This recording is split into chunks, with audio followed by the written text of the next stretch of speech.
Havacılıkta bazen her şey planlandığı gibi gider.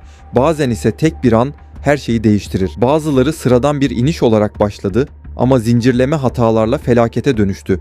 Bazıları ise kurtarıldı. Fakat geriye unutulması imkansız görüntüler kaldı. Bu anlarda pilotların verdiği kararlar, uçakların sınırları ve zamanla yarışılan saniyeler hayatla ölümü ayırdı. Hepsi yaşandı. Hepsi kaydedildi.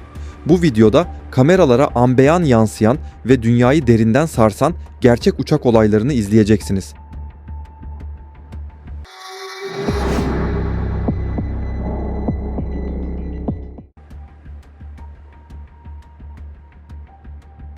Tarih 5 Mayıs 2019. Bir Sukhoi Superjet 100 Moskova'dan kalktıktan dakikalar sonra acil durum yaşıyor. Kalkıştan kısa süre sonra uçağa yıldırım çarpıyor. Pilotlar kontrolü tamamen kaybetmiyor ama uçak normal uçuş modundan çıkıyor. Ancak iniş sırasında uçak piste çok sert temas ediyor ve anında uçak alev alıyor. İşte olay anında uçaktaki bir yolcunun kameraya kaydettiği o görüntüler.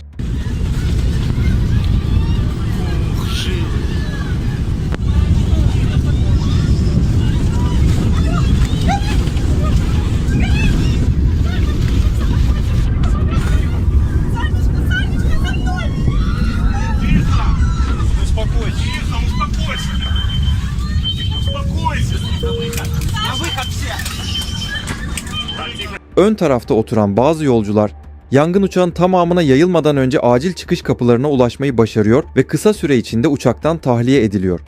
Ancak arka koltuklarda bulunan yolcular için şartlar çok daha ağır.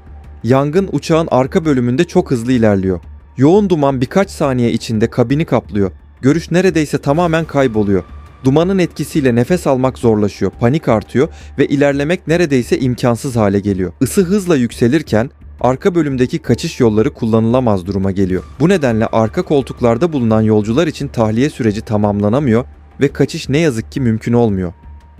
Daha yakından çekilmiş görüntüler ise bu şekilde. Uçakta toplam 78 kişi bulunuyordu. Bu kazada 41 kişi hayatını kaybetti. Hayatını kaybedenlerin büyük çoğunluğu uçağın arka bölümünde oturan yolculardı.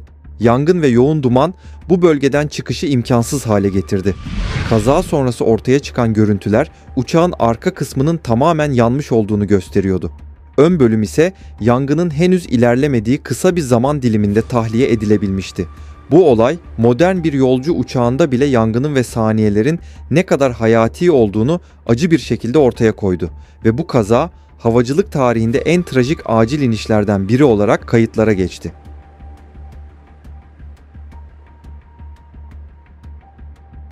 Şimdi izleyeceğiniz iniş sadece tehlikeli değil, aynı zamanda inanılmaz derecede ürkütücü. Burası Skiathos Havalimanı, dünyanın en kısa ve en tehlikeli pistlerinden birine sahip. Gökyüzünden inmek üzere olan bir uçak piste doğru yaklaşıyor ve aşağıda bir grup insan fotoğraf çekiyor ve daha sonra ise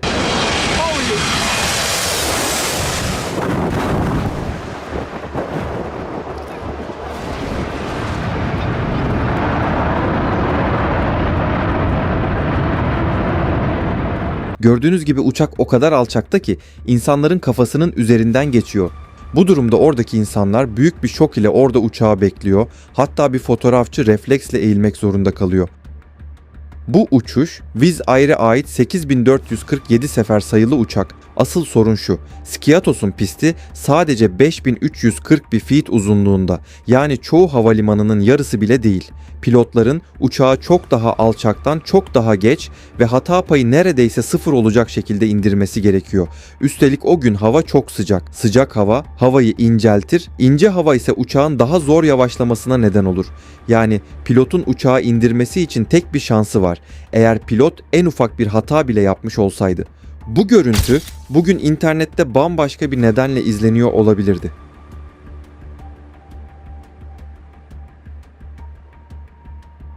Sıradaki olay ise Afganistan'da düşen bir kargo uçağı.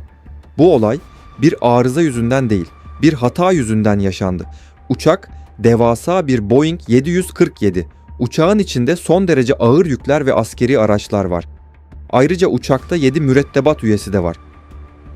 Uçaktaki yüklerden birisi kaymaya başlıyor ve bu kayma uçağın ağırlık merkezini aniden arkaya alıyor. Uçağın burnu kontrolsüz şekilde havaya kalkıyor. Pilotlar uçağı bastırmaya çalışsa da artık çok geç. Dev bir Boeing 747 havada asılı kalıyor ve ardından kontrolsüz şekilde yere çakılıyor.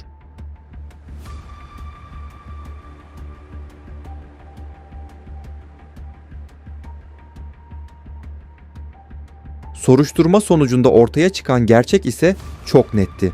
Uçak sağlamdı. Motorlar çalışıyordu. Hava uygundu. Ama yük doğru sabitlenmemişti. Uçakta 7 mürettebat üyesi hayatını kaybetti. Bu olaydan sonra özellikle ağır kargo taşımacılığında kurallar dünya çapında değişti.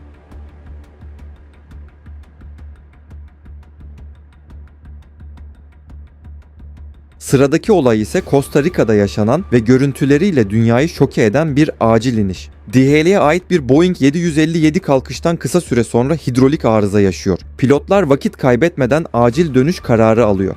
Uçak piste iniyor. Ancak iniş son derece sert. Piste kayma başlıyor ve saniyeler içinde uçak gövdesi ortadan ikiye ayrılıyor. İnanılmaz olan şu ki uçakta bulunan 2 pilot da sağ kurtuluyor. Yangın çıkmıyor. Tahliye başarıyla tamamlanıyor. Olay anında uçakta sadece 2 pilot bulunuyor. Uçağın kargo olması, içeride yolcu olmaması çok daha büyük bir felaketin önüne geçiyor.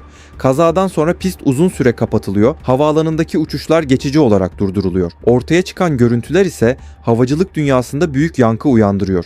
Bir uçağın İnişten sonra ikiye ayrılması son derece nadir görülen bir durum. Bu olay pilotların acil durumlarda verdiği doğru ve hızlı kararların nasıl hayat kurtardığını açıkça gösteriyor ve Costa Rica'daki bu acil iniş ölüm olmadan atlatılan en çarpıcı kazalardan biri olarak havacılık tarihine geçiyor.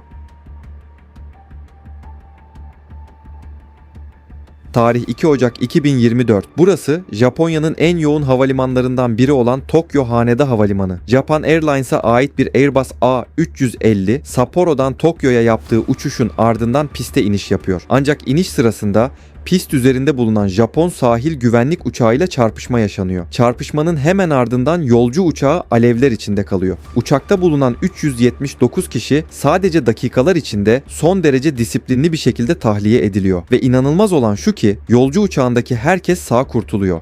Ancak sahil güvenlik uçağında bulunan 6 kişiden 5'i hayatını kaybediyor. Bu kaza modern havacılık tarihinde en başarılı acil tahliyelerden biri olarak kayıtlara geçiyor ve Japonya'daki bu olay doğru eğitim ve saniyelik kararların yüzlerce hayatı nasıl kurtardığını tüm dünyaya gösteriyor. Bu kez yaşanan olay bir pilot hatası ya da teknik arıza değil. 2012 yılında bir yolcu uçağı bilimsel bir deney için bilerek düşürülüyor. Olay Meksika'da gerçekleşiyor. Kullanılan uçak tam boy bir yolcu uçağı olan Boeing 727. Uçak tamamen boş. İçinde yolcu bulunmuyor. Ancak kabinin her noktasına kameralar, sensörler ve çarpışma test mankenleri yerleştiriliyor. Amaç gerçek bir uçak kazasında neler yaşandığını olabildiğince net şekilde gözlemlemek. Uçak yerden uzaktan kontrol ediliyor ve ardından kontrollü bir şekilde bilerek yere çakılıyor. Bu test sayesinde çarpma anında uçağın nasıl dağıldığı, kabin içinde hangi bölgelerin daha fazla hasar aldığı ve yolcuların maruz kalabileceği kuvvetler ilk kez bu kadar net şekilde kayıt altına alınıyor. Elde edilen veriler havacılık güvenliği açısından çok önemli sonuçlar ortaya koyuyor. Ve bu olay tarihte ilk kez tam boy bir yolcu uçağının bilimsel amaçla kontrollü şekilde düşürüldüğü deney olarak kayıtlara geçiyor. Bu videoyu beğendiyseniz bana destek olmak için abone olmayı ve videoyu beğenmeyi unutmayın.